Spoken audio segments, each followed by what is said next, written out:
हर हर महादेव दोस्तों, स्वागत है आप सभी का एक बार फिर से। देवाधिदेव महादेव आप और आपके परिवार पर अपनी कृपा दृष्टि सदा सर्वदा बनाए रखें।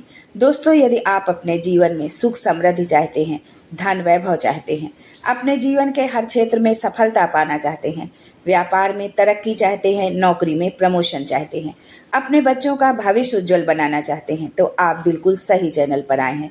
यदि आप पहली बार हमारे इस चैनल पर आए हैं तो चैनल को सब्सक्राइब करके बेल आइकन जरूर दबाइएगा। दोस्तों, रक्षाबंधन का पावन पर्व समाप्त हो चुका है। सभी भाइयों ने अपनी बहनों से राखी बंधवाई। पूरे देश भर में ये त्यौहार पूरे हर्षोल्लास के साथ मनाया गया। ये त्यौहार भाई बहन के अटूट प्रेम, स्नेह, विश्वास और सुरक्षा का प्रतीक है। हिंदू धर्म में इस त्यौहार का विशेष महत्व होता है और ये हर वर्ष श्रावण माह के शुक्ल पक्ष की पूर्णिमा तिथि को मनाया जाता है। रक्षाबंधन पर भद्राकाल का विशेष ध्यान दिया जाता है, लेकिन इस वर्ष ना तो भद्राकाल था और ना ही कोई अशुभ घड़ी। इस वर्ष रक्षाबंधन पर ना तो पंचक थे, न राहु काल था। पूरे दिन राखी बांधने का समय था और पूरे उत्साह के साथ सभी ने इस त्यौहार को मनाया। लेकिन अब बात आती है कि रक्षाबंधन के बाद कब और कैसे उतारनी चाहिए राखी।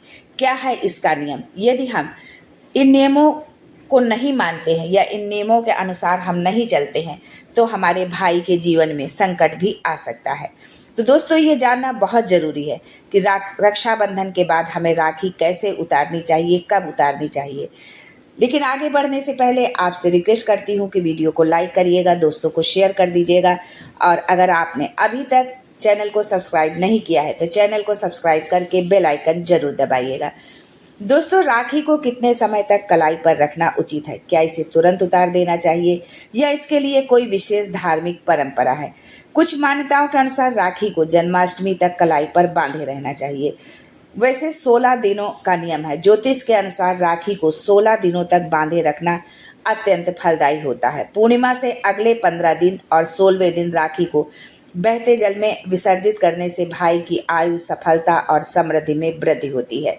आप इसको बहते पानी में भी विसर्जित कर सकते हैं या किसी पेड़ के नीचे भी आप इसको दबा सकते हैं। यदि बहते पानी में विसर्जित करना आपके लिए संभव नहीं है तो आप किसी पेड़ के नीचे जो है आप थोड़ी सी मिट्टी निकाल के और इसको आप उस पर दबा सकते हैं जो है। कुछ परंपरा ये भी है कि राखी को दशहरे तक बांधे रखा जाता है। दशहरा अक्षय की बुराई पर विजय का प्रतीक है। माना जाता है कि इस दिन तक कलाई पर बंधी राखी भाई के लिए सुरक्षा कवच का काम करती है और उसे हर प्रकार के संकट से भी बचाती है। राशि के अनुसार आप अपने जो है राखी को पहन सकते हैं। जिनकी राशि तुला है, तुला राशि वाले भाइयों को आप हल्के पीले, सफ़ेद और नीले रंग की चमकीली राखी उनको बांधनी चाहिए। वृश्चिक राशि वालों भाइयों के लिए जो है हरे, पीले, लाल रंग की यदि बहनें राखी बांधती हैं तो ये बहुत शुभ होता है। रक्षाबंधन पर इस राशि वाले भाइयों को पीले, केसरिया और सुनहरे रंग की राखी बांधना सबसे शुभ माना जाता है। मकर राशि वाले भाइयों को रक्षाबंधन पर नीला या मिश्रित रंग की राखी आप बांध सकते हैं। कुंभ राशि वालों के लिए नीला, काला या गहरा रंग शुभदायी होता है, इसलिए रक्षाबंधन पर इसी रंगों की राखी बांधें। मीन राशि वाले जातकों को सुनहरे और पीले रंग की राखी बंधवाना बहुत शुभ होता है। अगर आपके भाई की राशि कन्या है तो आप उन्हें गणेश जी के प्रतीक वाला रक्षा सूत्र बांधें और उन्हें गणेश जी की प्रिय मिठाई मोतीचूर का लड्डू खिलाएं। बता दें कि इस राशि के जातकों का स्वामी बुध होता है, जिसकी वजह से भाई बहन के बीच हमेशा प्रेम भाव बने रहने की संभावना होती है। दोस्तों, राशि के अनुसार जब हम राखी बांधते हैं तो उसका हमें जो है विशेष फल मिलता है जो है। लेकिन राखी हमें उतारनी कब है? सबसे मुख्य बात यह है कि राखी हमें कब उतारनी चाहिए जो है।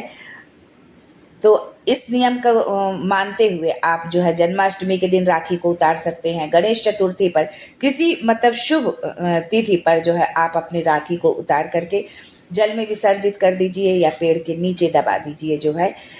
आप कोशिश करें कि आप जो है पितृपक्ष आने से पहले आप अपनी राखी को उतार के उसको विसर्जित कर दें, क्योंकि पितृपक्ष में जो भाई हमारे जो है पितरों को तर्पण करते हैं, तो उससे जो है हमारी राखी अशुद्ध हो जाती है और हमारे जीवन में निगेटिविटी आती है और हमें जीवन में बहुत सारे संकटों का सामना भी करना पड़ सकता है, या हम जो भी काम करते हैं वो काम हमारे बनते बनते बिगड़ जाते हैं। इसलिए आप इस बात का ध्यान रखें, जितने नियम पूर्वक जो है राखी बांधी जाती है उतने ही नियम पूर्वक राखी को उतार कर विसर्जित भी किया जाता है। इस बात का आप विशेष ध्यान रखें।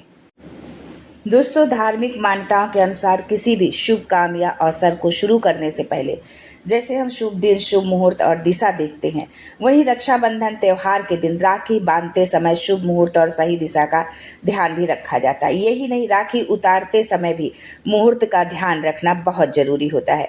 रक्षाबंधन पर बांधी गई राखी को हमेशा शुभ मुहूर्त में ही उतारना चाहिए।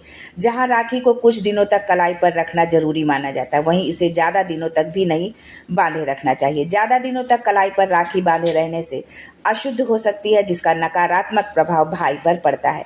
वहीं अगले महीने की पूर्णिमा तिथि का दिन राखी उतारने के लिए शुभ माना जाता है। अगर आप ज़्यादा समय तक अपनी कलाई पर राखी को नहीं बांधे रखना चाहते हैं तो कृष्ण जन्माष्टमी के दिन भी आप राखी को उतार सकते हैं। रक्षाबंधन त्यौहार के दिन राखी बांधते समय दिशा का जैसे हम ध्यान रखते हैं, वैसे जब हम राखी उतारते हैं उस समय भी हमें दिशा का ध्यान रखना चाहिए, शुभ मुहूर्त का ध्यान रखना चाहिए।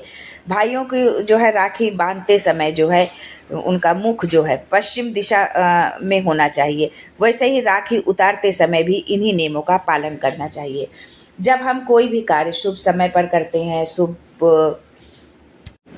दोस्तों, राखी एक पवित्र बंधन होता है, पवित्र धागा होता है। इसे उतारते समय ये भी आप ध्यान रखें कि इसको उतारने के बाद आप सीधे ज़मीन पर न रखें।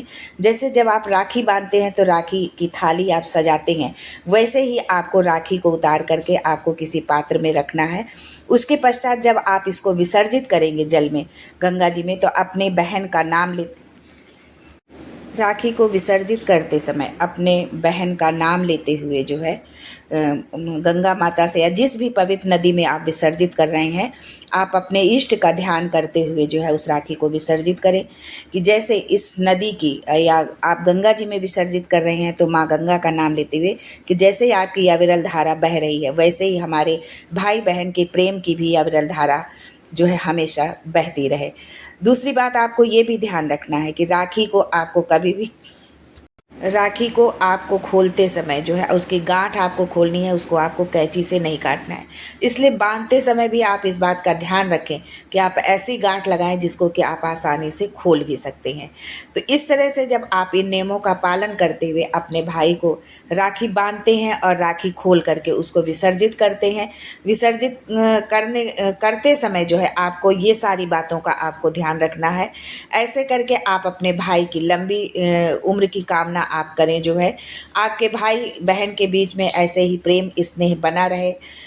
माँ भगवती आप और आपके परिवार पर, आपके पूरे भाई बहन पर, सब पर अपना सभी भाई बहनों का प्रेम और स्नेह इसी तरह बना रहे। इसी कामना के साथ आज के लिए बस इतना ही। फिर मिलते हैं कुछ नया, कुछ अलग, कुछ अद्भुत लेकर। तब तक के लिए हर हर Mahadev and thanks for watching my video.